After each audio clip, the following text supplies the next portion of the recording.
TV news channel. Bahraich में फरियादियों की DM से शिकायत। डीएम के पत्र का शासन ने लिया संज्ञान, अब खरीदार नहीं कर सकेंगे धोखाधड़ी। बहराइच में बैनामा होने के बाद भी विक्रेताओं की ओर से लगातार प्रतिफल राशि न मिलने की शिकायत की गई, जो जांच में सही पाया गया, जिसके बाद डीएम ने महानिरीक्षक निबंधक को पत्र लिखकर परिणामों के दौरान प्रतिफल सत्यापन करवाने के अनुरोध किया। महानिरीक्षक निबंधक ने प्रतिफल सत्यापन के बाद बैनामा कराने का निर्देश जारी किया गया।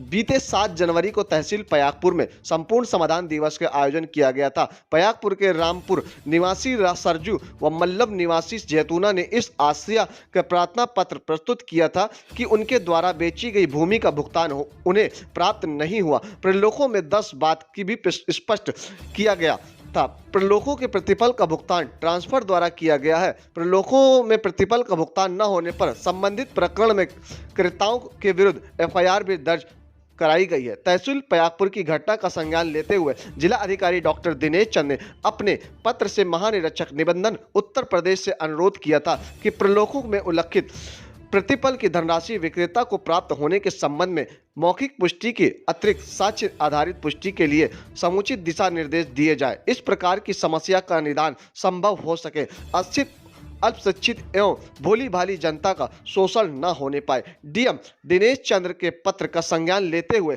उत्तर प्रदेश की महानिरीक्षक निबंधन ने प्रदेश के समस्त उप सहायक महानिरीक्षक को निर्देश जारी किए हैं कि अधीनस्थ उप निबंधकों को निर्देशित कर दिया जाए कि विलेख के प्रस्तुतिकरण के समय प्रतिफल के संबंध में आवश्यक पूछताछ कराने के बाद प्रतिफल के प्राप्ति के संबंध में साक्ष्य का परीक्षण एवं पुष्टि कराने के उपरांत ही प्रश्न में भी उक्त तथा उल्लेख करने का सुनिश्चित करे। बहराइच ब्यूरो मोहम्मद बिलाल की रिपोर्ट।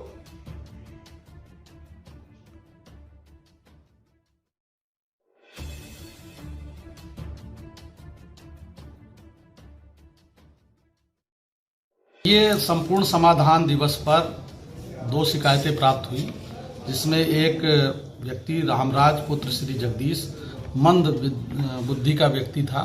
उसने आरोप लगाया कि मुझे उसके भाई ने कि मुझको लेकर आए और मेरा बैनामा बिना प्रतिफल दिए कर दिया गया है। उसमें जो बैनामे में लिखा गया था इस खाते में पैसा दिया गया है, उसकी फिर हम लोगों ने जांच कराई तो उसमें ना तो वो खाता उस व्यक्ति के नाम था, ना उसकी पत्नी के नाम था, किसी थर्ड पार्टी का था, और उसमें भी पैसा ट्रांजैक्शन नहीं हुआ। ऐसा ही एक अन्य प्रकरण आया। दोनों प्रकरणों की जांच करते हुए पुलिस अधीक्षक ने इसको संज्ञानित किया और उसमें एफआईआर भी दर्ज हुई। हमने संपूर्ण प्रकरण को शासन को संदर्भित किया कि जो व्यवस्था पूर्व में भी थी कि पैसे को प्रतिफल मिला है या नहीं मिला है विक्रेता को, इसकी जांच करने की, लेकिन वो मौखिक कर लेते थे। बाद में हम लोगों ने शासन को अवगत कराया कि इसके संबंध में लिखित साक्ष्य प्राप्त करने का भी अधिकार उप रजिस्ट्रार को हो, जिससे कि इस प्रकार की शोषण से बचाया जा सके।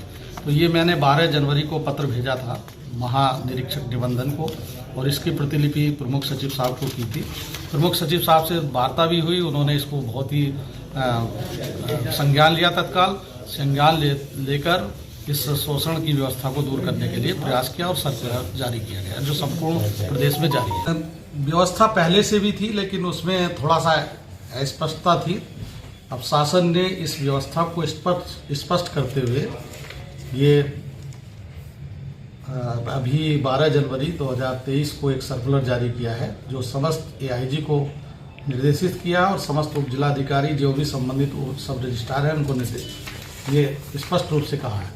इसमें लिखा है कि बैनामा करते समय केवल मौखिक साक्ष्य के आधार पर प्रतिफल को न माना जाए, अपितु वो प्रतिफल वास्तविक रूप से खातों में ट्रांसफर हुआ है या नहीं हुआ है, उस व्यवस्था को भी जांच की जाए और तभी बैनामा किया जाए।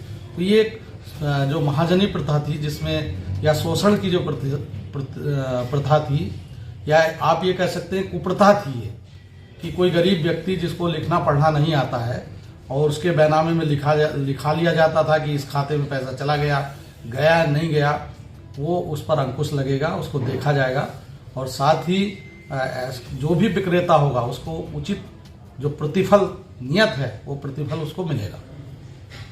तो ये एक प्रकार से बहुत क्रांतिकारी कदम माननीय मुख्यमंत्री जी ने और प्रमुख सचिव महानिबंधन ने उठाया है, और महानिरीक्षक निबंधन का ये पत्र सभी प्रदेश के समस्त अधिकारियों को सर्कुलेट किया गया। मेरे साथ बस इतना ही। आगे की खबरों के लिए बने रहिए हमारे इंडिया तक टीवी न्यूज़ चैनल पर।